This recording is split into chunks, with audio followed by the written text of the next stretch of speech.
بەڕێز دکتۆر ئاکۆ حەمەکەریم پسپۆرێ پەیوەندێ ناودەوڵەتی لە سلێمانیە دەیگوتوبێژ بکەن. جەنابی دکتۆری بەخێر بێ، سوپاس بۆ ئامادەبوونت لەگەر کوردستان 24 و لەگەر ئەم ڕووماڵە گەورەیە کە بۆ ئۆپراسیۆنەکەی ئەمریکا و ئیسرائیل بۆ سەر ئێران و وەڵامدانەوەی ئێران دەیکەین. جەنابتان کە لە ماوەی ئەم هەشت ڕۆژەیە کە خوێندنەوەتان بۆ وەزعەکە کردبێتن، چیتان لە وەزعەکە خوێندوتەوە یاخود تێڕوانینتان چیە لەسەر ئەم ئۆپراسیۆنەی کە ئەمریکا و ئیسرائیل کردوێتە سەر ئێران و وەڵامەکانی بەردەوامی ئێران بۆ سەر ئەمریکا یان برن ئیسرائیل و بەرژەوەندەکانی ئەمریکا لە ناوچەکە؟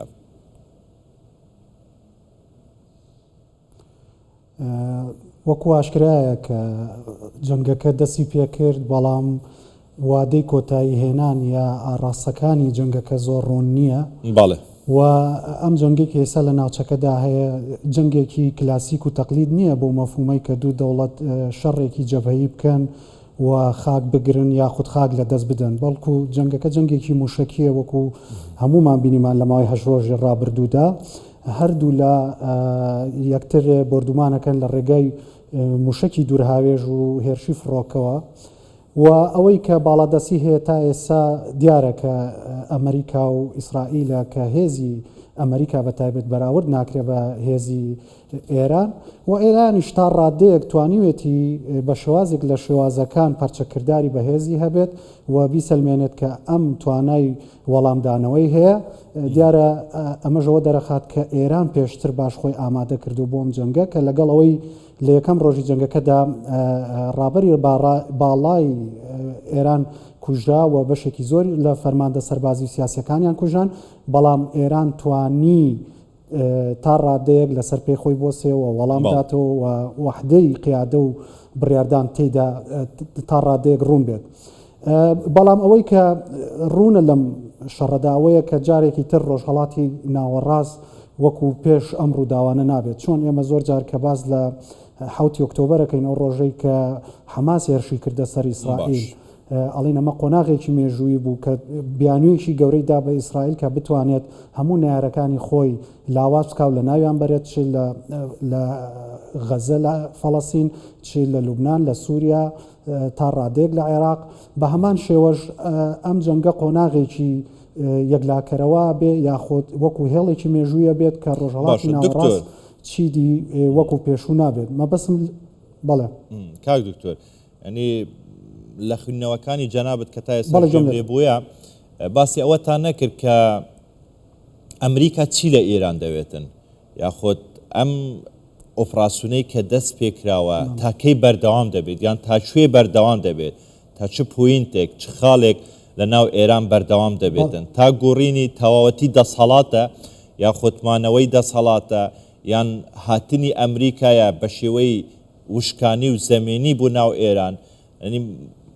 بابەتەکە ڕۆن نییە، خوێندنەوەی جەنابتان بۆ بابەتەکە چوونە ئەمریکا چی دەوێت لە ئێران یان دوای ئێران چی دەکاتن لە ناوچەکەیان؟ ئەوەی کە ئەمریکیەکان ڕایانگەیاندووە ئەوەیە کە ئامانجی یەکەمی ئەمریکا و ئیسرائیل ئەوەیە کە ئێران بە هیچ شێوەیەک بەرنامەی ئەتۆمی نەبێت. خاڵی دووەمیان سنووردارکردوون لە ناوبردننی بەرنامەی موشکی ئێرانە لە ناوچەکە. سێەمیان هەوڵدانە بۆ گۆڕینی ڕەفتاری ڕژێمی ئێران یاخود سلووکی ئێران، بەڵام وەک لەوەی دۆناڵد ترەمپ ئاماژەی پێدا لە چەند ڕۆژی ڕابردووە، ئەڵێ باشترین سیناریۆ بۆ ئێران ئەوەیە کە سیناریۆی فەنزویلایە، بۆ مانایەی کە دوای کوژرانی خامنەیی سەرۆکی وڵاتەکە لابچێت، سەرۆکێکی تر بێت لەگەڵ ئەمریکای ڕێکەوتن بکات. کەواتە ئەوە تێگەین کە ئەمریکا بە پلەی یەکەم نایەوێت ڕژێم بۆ مەفهومەی کە سیستمی سیاسی لە ئێران بە تەواوەتی بگۆڕێت، بەڵکو پێوایە ئەم ئۆپشنە لە کۆتاییە سەردەگرێت جیاواز بێت لە پێشوو. بەڵێ دیارە ئامانجەکانی ئیسرائیل لەگەڵ ئەمریکا تا ڕادێک جیاوازیەک هەیە. ڕاستە ئەمریکا ئەوەی ناوێت، بەڵام ئەوەی کە لە ئیسرائیل خوێنرێتەوە ئەوەیە کە ئیسرائیل مەبەسێتی ڕژێمەکە بگۆڕێت بۆ مانایی کە هەوڵی لاوازکردنی تەواوی دەسەڵاتی ئێران ئەدرێت. یان ئێمە بینیمان لە چەند ڕۆژی ڕابردووە ئیسرائیل ئیش لەسەرەوە کات کە لە هەموو بنکەکانی سوپای پاسداران ئەرتەشی ئێرانی پۆلیس ئیطلاعات لە هەموو دام و دەستگاکان بە ئەمەش وەکو ڕێخۆشکردنیەک بۆ ئەوەی کە خەڵک بڕژێتە سەر شەقام و دەسەڵاتەکە بگۆڕن بەڵام ئەوەی تا ئێسا کە هەیە لە ئەرزی واقع کە ئەمە ڕووی نەداوە واتە نە ئیسرائیل نە ئەمریکا بۆی کە کەسێک بێت یەکسەر مفاوەزات لەگەڵ ئەمریکا بکات و ئیسرائیلیش بەوەی کە ڕێوشێن خۆش بکە وردە خەڵک بێتە سەرجادا خۆپشاندانکەن یاخود ڕاپەڕینکەن یا شۆڕشکەن و دەسەڵاتەکە بگۆڕن تا ئێستا ڕووی نەداوە و بۆیە ئەگەرەکانی بەردەوامبوونی جەنگ بەردەوام دەبێت بەڵێ کاک دکتۆر ینی دوێنێ دۆناڵد ترامپ باسی لەوە کرد کە کێشەم لەگەڵ ڕابەرێکی ئاینی بۆ ئێران نییە بە مەرجێک دادپەروەر بێتن کەواتە ینی ئەوە لێ ناخوێندرێتەوە کە ترامپ و ئەمریکا لەگەڵ ئەم دەسەڵاتەن کە ئێستا هەیە بەس بە مەرجێک دادپەروەر بێتن و مامەڵە لەگەڵ ئەمریکا بکاتن ینی ئەو ئۆپشنەی کە ئێستا بجانابت باست کرد ئیفەنزوێلا ینی هەمان ئۆپشن بە ئێرانیش بدرێتن ئیتر ڕابەرێکی تر دابنێتن دەسەڵاتێکی تر هەبێتن بەڵام پەیوەندی لەگەر ئەمریکا هەبێتن بەڵێ بە دڵنیاییەوە ئەوە ئامانجی سەرەکی دۆناڵد ترامپە ینی لە ماوەی ڕابردوو چ لە تێرمی یەکەم چ لەم تێرمەکە حکومەکات هەموو فشارەکانی هەموو ئامانج و سیاسەتی ئەوەیە کە کەسێک لە شوێنێک هەبێ بتوانێت ئەم ڕێکەوتنیی لەگەڵ کا سەفقەیەکی لەگەڵاکات و ئەمریکا بە تایبەتیش لە ئیدارەی ترامپە هیچ مهتەم نەبوو بۆی کە سەرۆکێک دادپەروەرە یاخود دادپەروەر نییە سەرۆکێک دیموکراسی و بە ڕێگای شەرعی هاتووە یا بە ڕێگای کودەتا و سەرۆکێکی دیکتاتۆرە نەتەوەکەی خۆی ئەچەوسێنێتەوە واضحە کە ئەوەی کە ئەمریکا ئەوێت ئەوەیە کە زۆرترین ئامانج و بەرژەوەندی ئەمریکا بەدی بێت کە لە ئیداری ترامپا بریتیە لە داهاتی دارایی و دەستکەوتنی سەفقاتی چەوەر بە وڵاتەکەی و هیچ مەبەست نییە بەلایەوە کە ئایا ئەو حاکمەی کە یا ئەو فەرمانڕەوایی کە لە ئێرانە دەسەڵات وەرەگرێت دادپەروەرە یاننا ئەمە بەشێکە لە پڕۆپاگەندا بەشێکە لە سیاسەتەکانی ترامپ کە زۆر بەوریایی و زۆر بەوردی میدیا و سۆشەڵ میدیا بەکارهێنرێ بۆ هێرشکردنە سەر بەرامبەرەکانیان و بۆ چاواشەکردنیان و هیچ کاتێک بەلایەوە گرنگ نییە کە گەلێک بچەوسێنرێتەوە یاخود نا و زۆر بەڕوونی بینیوانە لە مامەڵەکردنی لەگەڵ وڵاتانی جیهان و ئەوەی کە مەبەسی ئەمریکا هێنانەتی بەرژەوەندیەکانێتی لێرادا دوو بەرژەوەندی گەورەی ئەمریکا هەیە کە مەبەسیانە بیهێنەدی بەرژەوەندی یەکەمیان پاراستنی ئاسایش و سەلامەتی ئیسرائیل کە بەشێکە لە ئامانجە باڵا استراتیژیەکانی ئەمریکا و پاراستنی بە هەمان شێوە هاوپەیمانەکانی لە ناوچەکە ئامانجی دووهەمیان دەستکەوتە مادیەکانە بە تایبەتیش مەسەلەی نەوت و غاز و ئەو بازارە گەورەی کە لە ئێران هەیە زۆر باشە کاک دکتۆر بۆیە بەلای ئەمریکاوە کاک دکتۆر ئەنی سەرەتا باسەوە دەکرا کە ئەم شەڕە یاخود ئەم ئۆپراسیۆنە بە چەند کاژمێرێک لەوانەیە معادلەکە بگۆڕێتن ئیتر هەر هیچ نەبێتن ئێرانیەکان تەسلیم ببن یان ڕادەست ببن بەڵام خۆ دەزانی 8 ڕۆژە ئیتر ئۆپراسیۆن بەردەوامە ئەمریکا ینی هیچ مەجالێک و ناوبڕێکی نەداوەتەوە ئۆپراسیۆنەکە لەگەڵ ئیسرائیل بەردەوام ئێرشی ئێران دەکاتن دوێنێش ترامپ لەگەڵ گەورە کۆمپانیە بەرهەمهێنەکانی چەک لە ئەمریکا کۆبووە باسی لەوە کرد کە کۆمپانیەکان بڕیاریان داوە 4 ئەوەندە بەرهەمی چەک زیاد بکەم ئەنی ئەم خوێندنەوانانە ئەم لێدوانانەی کە ئێستا هەیە پێتوان نییە ئاماژە بن بۆ ئەوەی کە ئەمریکا شەڕێکی دەست پێ کردووە نازانیت کۆتایەکە چی دەبێتن بەڵێ زۆربەی شارەزایانی ئەم بوارە باز لەواکەن کە ئەم شەڕە کۆتایەکەی دیار نییە یعنی ئەمە شەڕی 12 ڕۆژە نییە کە ساڵی ڕابردوو ڕوویدا لە ماوەی 12 ڕۆژە ئیسرائیل هێرشی کردە سەر ئێران وەڵامی دایە و دواتر ئەمریکا هاتە سەرخەت و ڕێکەوتنێکیان کرد ئەم شەڕە دەستپێکی هەیە و کۆتایی نییە و ئەمە شەڕێک پێشتریش ئاماژەم پێدا شەڕێکی تەقلیدی نییە تا هێزی یەکتر لەسەر سنوورەکان هەبێ و زەوی کۆنتترۆل بکرێ و زەوی لە دەست بدرێ بۆیە واضح نییە کە چی ڕوو ئەدات و ئەگەر ئەمریکا بیاوێت بگاتە دیڵێک لەگەڵ سەرکردەی داهاتووی ئێران پێویستی ڕەنگە بەوە هەبێت کە لە قۆناغێکە ئاگربەسێک هەبێت شەڕەکە بۆسێنرێت سەبارەت بە و پرسیاری جەنابێت بە دڵنیاییەوە ئەم دۆخە بۆ ئەمریکا دۆخێکی زۆر خوازراوە پێی خۆشە و ئیشی بۆەوە کردووە کە کارگەکانی و کۆمپانیا زەبەلاحەکانی کە لە بواری پیشەسازی چەک و جبەخانە و تەقەمەنیای شەکەن کە بازاڕیان بۆ پەیدا بکات و ئەمە نەک تەنها لە بەرامبەر دوژمنەکانی ئەمریکامە بەکارێنە بینیمان لە ماوەی ڕابردوو لە بەرامبەر دۆستەکانی وڵاتانی ئەندامی ناتۆ لە ئەوروپا ناچاری کردن کە بودجەی بەرگری خۆیان بەرز بکەنەوە و وڵاتانی کەندا و بەتایبەتی وڵاتی سعودیا کە بە ملیارها دۆلار ئیتفاقیان کردووە لەگەڵ شەریکە پیشەسازیە ئەمریکیەکان بۆ کڕینی چەک و جبەخانە بۆیە لە هەر شوێنێک نەئارامی هەبێت گرژی هەبێ ئاڵۆزی هەبێ ئاژاوە هەبێت بازاری چەک گەرمە و ئەمریکاش بە پلەی یەکەم دێت لە فرۆشتنی چەک و جبەخانە و ئەمە هەمووی گەڕێتەوە بێتە داهات بۆ وڵاتێکی وەک ئەمریکا بۆیە ترامپ ئەگەر بمبورە بەس ئەو خاڵەتەوە بکەم ترامپ لەم ڕوانگەیەوە سەیری و شەڕاکە کە چەند توانیوێتی داهات بۆ وڵاتەکەی زیاد بکە و چەند توانیوێتی چەک و تفاقی خۆی ساق بکاتەوە بەسەر ئەم وڵاتانەدا بۆیە نەبوونی ئارامی بە جۆرێک لە جۆرەکان خزمەت بە بەرژەوەندی ئابووری ئەمریکا دەکات. زۆر باشە کاک دکتۆر خۆش دەزانی کە پرسیارە گرنگەکە لێرە ئەوەیە کە مشتمڕێکی زۆری لەسەرە ئەو پرسیارەیە کە ئایا ئەمریکا بە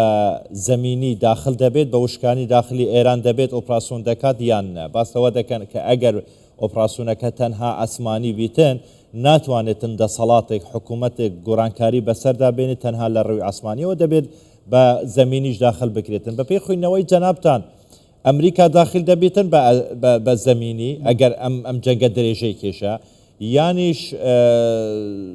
بە بێ زەمینی دەسەڵات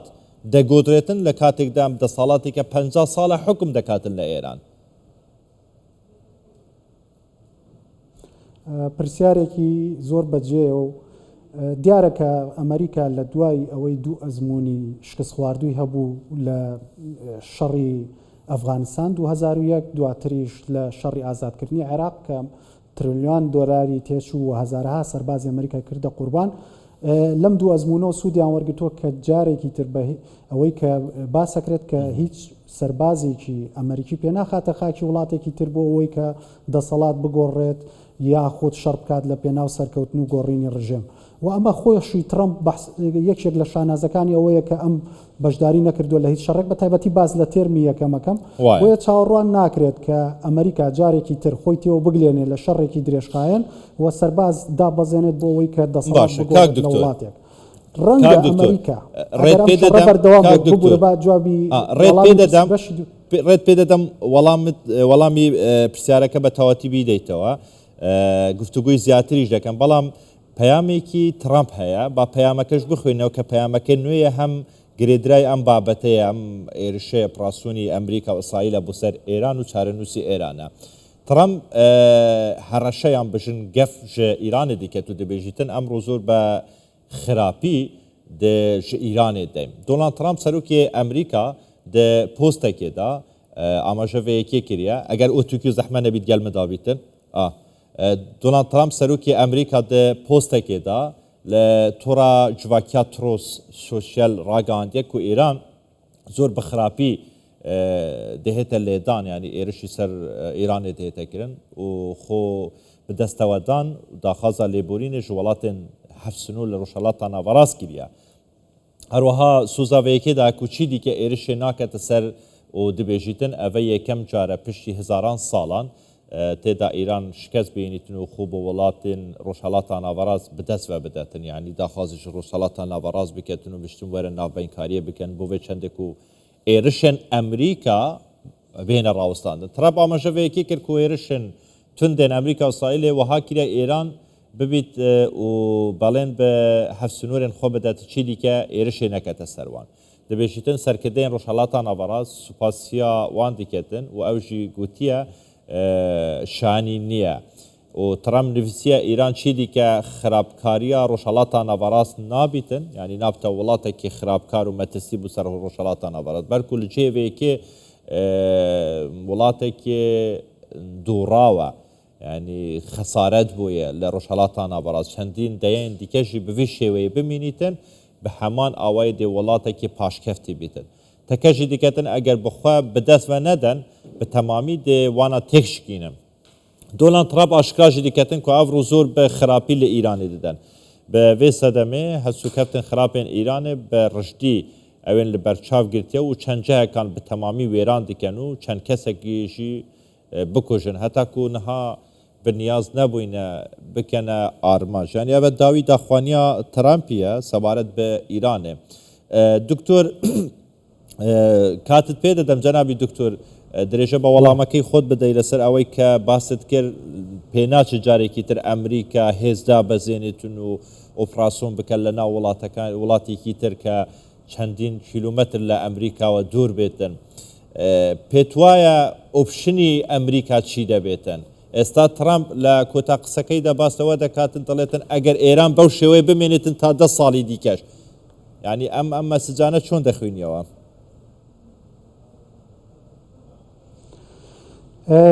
واضحە کە ئەمریکا نایەوێت خۆی ڕاستەوخۆ سەربازی خۆی بەشداری بکات لەم شەڕە بۆ مانایی کە شەڕێکی جەبهەیی دروست بکات وەکو چۆن لە ڤێتنام کردیان لە ڕابردووە لە عێراق کردیان یاخود لە ئەفغانستان کردیان ڕەنگە یەکێک لە سیناریۆکان کە ئەگەر شەڕ بەم شێوازە بەردەوام بێت بۆ ئەمریکا ئەوە بێت کە هانی گروپە بەرهەڵسکارەکانی ئێران بدات کە بەشداری بکەن لە هێرشی چەکداری وەکو جۆرێک لە ڕاپەڕین یاخود پەلاماری دام و دەستگاکانی دەوڵەت بن و ئەمانیش پاڵپشتی ئاسمانیان بۆ بکەن ئەمە ڕەنگی یەکێک بێت لە بژاردەکان کە تا ئێساش نەکەوت بێتە باری جێبەجێکردنەوە بەڵام ڕەنگە بیر لەوە بکەنەوە یەکێک لە سیناریۆکانی تر کە ئەگەری ڕوودانی زۆر کەمە ئەوەیە کە هێزی سەربازی بە شێوازێکی زۆر سنووردار ئۆپەراسیۆن بکەن یاخود دای بەزێن و دواتر مەبەستمەوەیە کە بە هەلیکۆپتەر بە فڕۆکە دایان بەزێنن لە ناوچەیەکی دیاریکرا و ئۆپەراسیۆنێکی دیاریکرا بکەن دواتر شوێنەکە جێ بهێڵن وەکوی کە لە فەنزوی لا بینیمان لە ماوەیەکی کورتە لە چەند سەعاتێکە سەرۆکی وڵاتەکەیان دەستگیر کرد و گەڕانەوە بەدەر لەم دوو سیناریۆی کە باسم کرد هیچ کەسێک لەو بڕواایەدا نییە بە تایبەتی ڕێی شارەزایانی پەیوەندە نێودەوڵەتیەکان کە ئەمریکا جارێکی تر هێزێکی گەورە کۆ بکاتەوە و بیڕژێنێتە سەر خاکی وڵاتی ئێران بە تایبەتیش ئێران وڵاتێکە زۆر زۆر فراوانە ئەگەر سنووری ئێران لە ڕووی جوگرافیە وەربگرین نزیکەی سنووری هەموو وڵاتانی یا ڕووبەرەکەی بەقەدەر وڵاتانی ڕۆژاوای ئەوروپا بێت و ئێران وڵاتێک نییە ئەوە بە ئاسانی ینی لە ڕووی سنوور و هینەوە کۆنتترۆل بکرێت ئەگەر لە سەرتاشا سەرکەوتوو بێرە ئەمریکا لە داگیرکردنی وڵاتە ڕەنگە دواتر وەکو عێراق وەکو ئەفغانستان وەکو ڤێتنام ڕوبەڕووی شەڕی پارتیزانی و شۆڕش و دژایەتێکی زۆر بێتەوە بۆی ئەمریکا خۆی باش دراسەوەی کردووە کە ناوێت لە شەڕێکی درێژخایانی واوتەوە بگلێت ناوخۆی ئەمریکا